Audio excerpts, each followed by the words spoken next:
Capítulo 5 Teurgia. O doutor foi apresentado a Fouzier, mãe de Nasli. Era uma mulher formosa, moderna, luxuosa e inteligente, mas não caiu nas graças do coração de Doni. Também foi ele pago com a mesma moeda. "Ah, o senhor é médico?" perguntou em tom de zombaria. O jovem olhou-a e respondeu somente com um sorriso sarcástico. Nasli desgostou-se com o tom de voz de sua mãe, a qual, ao observar que sua filha estava a ponto de chorar, objetou com toda a naturalidade: "Perdoem-me, jovens, se não posso lhes acompanhar. Tenho que almoçar com uns amigos. Adeus, doutor, muito prazer." E olhando-o como se fora um velho amigo, continuou: "Trate bem a sua enferma." Disse isso e saiu do camarote, dirigindo-se ao refeitório com a maior naturalidade. O olhar de Nasli tornou-se suplicante.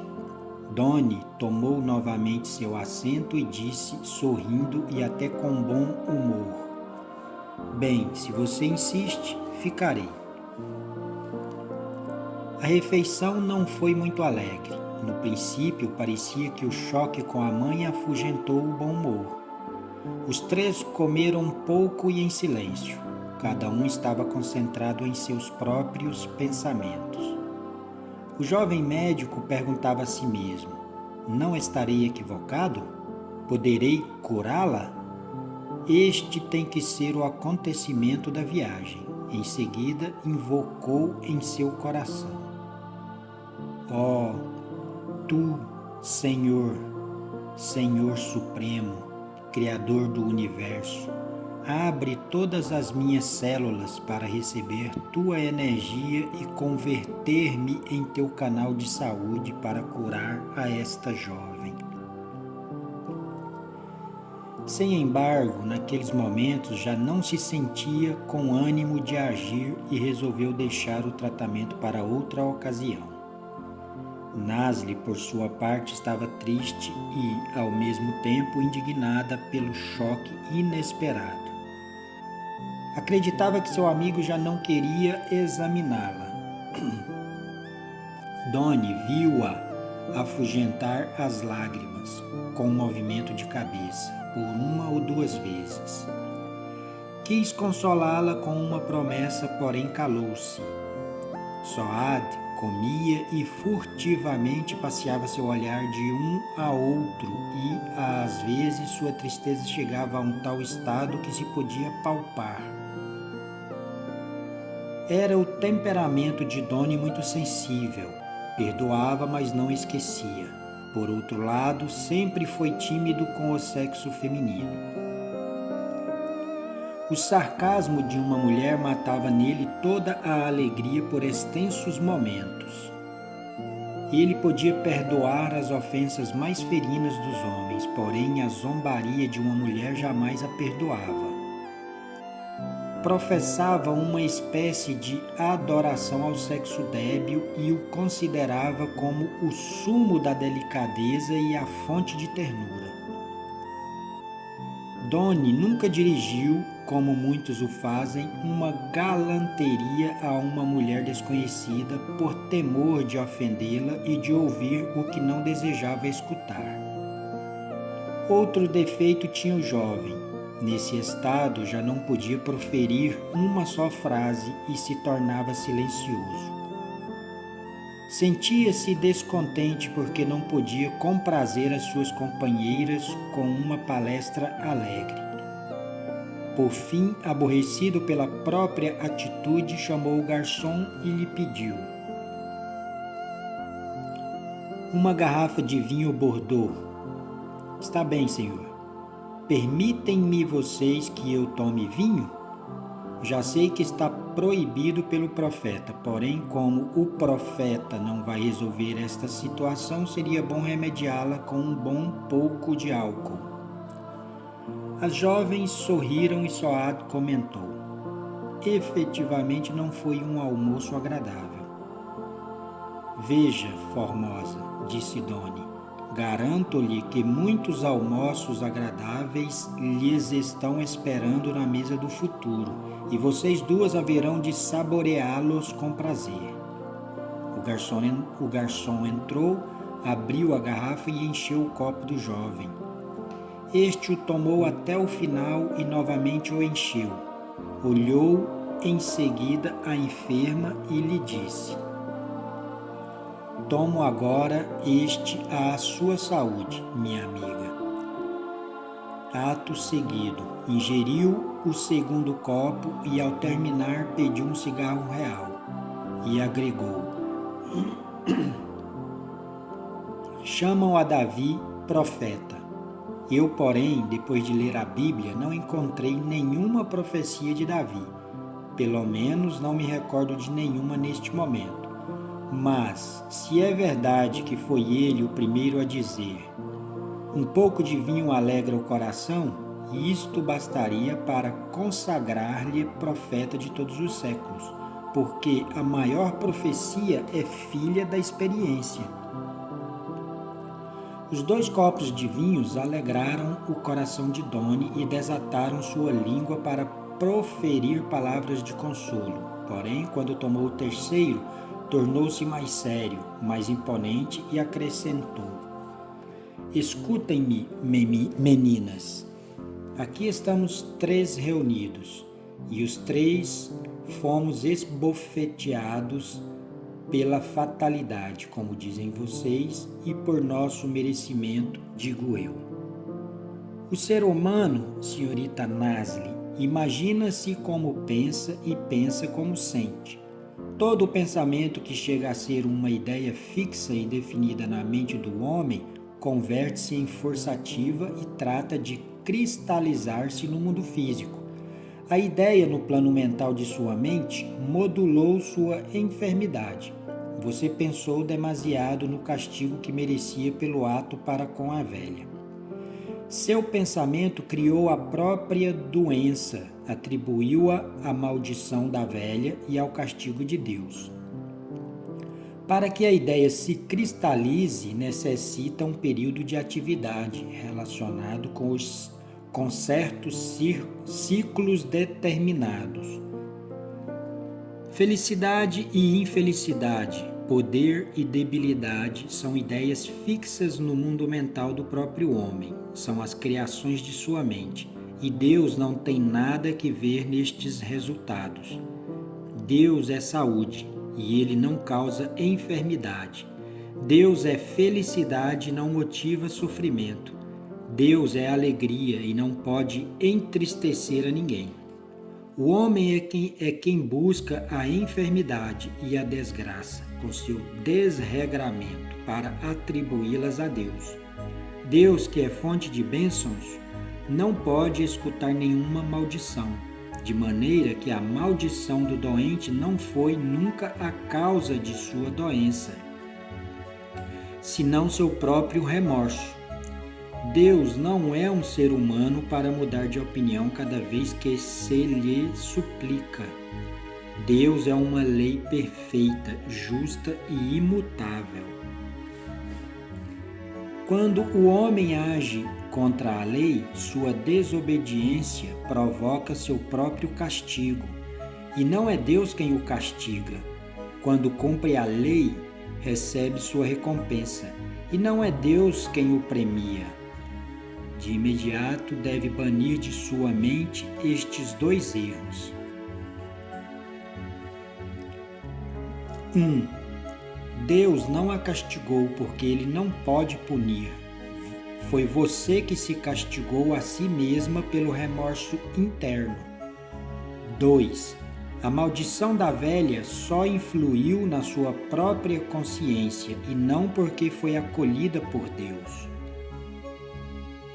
As duas jovens estavam admiradas pelas frases atrevidas que antes nunca haviam escutado de ninguém. Nasli comentou: Nunca ouvimos tais conceitos. Que religião você professa? Já lhe disse antes, nenhuma, só amo a verdade. Mas como pode você provar-me que minha enfermidade não é efeito da maldição e do castigo de Deus? Primeiro quero que sinta a Deus, e isto é muito difícil. Deus não pode castigar porque é infinitamente bom, e se chegasse a castigar por uma só vez, deixaria de ser Deus. Quando se chega a viver esta verdade, se compreende que ele não pode acolher e nem escutar uma maldição, e nem pode ordenar ou permitir seu cumprimento. O sol é a melhor semelhança de Deus. Quando eu cuspo contra o sol, meu cuspe retorna e cai sobre mim, mas o sol nunca se aborrece com o meu ato. Não lhes parece? Soade abriu desmesuradamente os olhos e clamou: Como isto é grandioso e como é lógico e verdadeiro! No entanto, os homens miseráveis predicam um Deus mais miserável do que eles. Esta é outra verdade, senhorita. Os homens não podem conceber a um Deus que não seja humano e que não tenha seus próprios defeitos. Vão mais além ainda. Dão a Deus até a forma e a cor de sua própria raça. O homem branco adora a um Deus branco, o negro a um Deus negro. Já está convencida, senhorita Nasli, de que Deus não pode acolher a maldição de ninguém para cumpri-la, segundo o capricho e o desejo da criatura que a formulou? Já compreendeu que toda causa tem seu efeito e cada obra tem o seu nascimento? Estou pouco a pouco entrando no terreno da compreensão, respondeu Nasli. Mas a isto há uma objeção. Já sei. É a pergunta seguinte: e os que nascem enfermos e desgraçados? Não é esta? Exato. Quem os envia assim à vida? Eu também, como você, dirijo a mesma pergunta. Quem? Sim, quem? Todos sabemos que Deus deve ser onisciente, imutável, imaterial, onipotente, infinitamente bom, justo e perfeito. Quem é que lança à vida essas misérias humanas? O infinitamente bom não pode realizar uma obra má. O perfeito não comete uma imperfeição. A fonte da saúde não administra enfermidades. O onisciente não equivoca. O imutável não está sujeito ao capricho e à vontade alheia para modificar suas leis. Então, de onde procedem tantas desgraças? As duas jovens olhavam estupefatas o locutor. Sua voz tinha algo de autoridade, de convicção e de mando. Em seguida, mudou o tom de sua voz. Deus não comete erros. Somente os homens lhe atribuem seus próprios caprichos e ignorâncias e as batizam. Blasfemam contra o absoluto. Sem embargo, ele jamais pensou em castigá-los por suas blasfêmias. Somente a própria ignorância dos que blasfemam os conduz ao sofrimento e à dor. Estamos de acordo, mas até agora não nos disse a causa das desgraças incompreensíveis dos que nascem aleijados. Doni pensou um momento e respondeu: Nem tudo o que se sabe se pode dizer. O mundo atual exige provas materiais que demonstrem a existência de Deus. Quer medir o abstrato com aparelhos físicos, quer pesar o espírito em balanças para poder acreditar na existência dele. Eu sei e estou convencido de que tenho espírito, mas se alguém me exigir uma prova, não posso dar, porque não posso medir, nem pesar, nem fazer com que o espírito possa ser palpado ou saboreado. Maomé, quando ensinou que Deus existe, não deu nenhuma prova tangível e houve gente que acreditou no ensinamento, de maneira que eu não blasfemo contra Deus dizendo que Ele, por desígnios ocultos, pode enviar todos os horrores e desgraças a seus filhos. Estou convencido de que a ignorância e o erro do homem são os causadores de suas desgraças e enfermidades. Estou também convencido do porquê vêm certos seres à vida com terríveis sofrimentos. Porém, como não posso demonstrá-lo aos cientistas, prefiro calar-me até que o mundo esteja melhor preparado para receber as verdades abstratas, ou até que se descubram certos aparelhos que nos facilitem a comunicação com o mais além da vida física ou com os mortos. O objetivo desta longa e talvez cansativa conversa era convencer as senhoritas de que Deus não pode enviar uma enfermidade a seus filhos, e esta convicção era necessária para sua cura, senhorita Nasli. Quando acabou de falar, levantou-se enquanto que as jovens seguiam pensativas e não se atreviam a afugentar a vibração das últimas frases que continuavam flutuando no ambiente. De repente, Doni voltou-se bruscamente para a doente e lhe perguntou com ênfase: "Você tem fé em mim?" A jovem assustou-se no princípio pelo movimento brusco da pergunta. Titubeou primeiro e logo disse, incondicionalmente: "Olha-me, Nasli. Olha-me. Olha-me." 2 minutos transcorreram-se naquela monótona ordem. "Olha-me." Depois Doni calou-se por um momento e em seguida, com uma voz de mando, ordenou: "Levanta-te."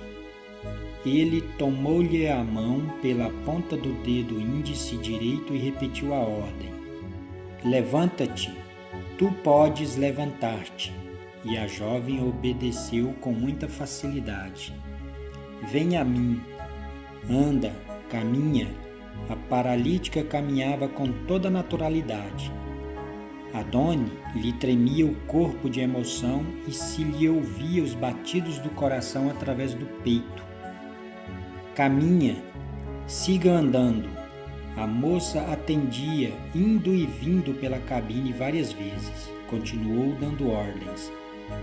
"Tu estás sã e deves mover-se sempre, sem nenhuma dificuldade. Agora desperta-te já, desperta-te alegre e feliz." Nasli voltou a si e, ao ver-se de pé, sem saber o que fazia, deu um grito que não se pode interpretar se foi de medo ou alegria, e correu aos braços do médico. Soad, por sua vez, gritava: "Milagre, milagre!" e correu a abraçar a amiga. Entrou o garçom, alarmado pelas vozes, e ao ver os 3 de pé, ajoelhou-se e também começou a clamar: "Milagre, milagre!" Em minutos, o camarote da jovem estava repleto de passageiros com olhos e bocas desmesuradamente abertos. Doni, pálido de emoção e extenuado pelo esforço, sem chamar a atenção de ninguém, escapou-se ao ar livre. Ao chegar à proa, se meteu em uma espreguiçadeira e fechou os olhos.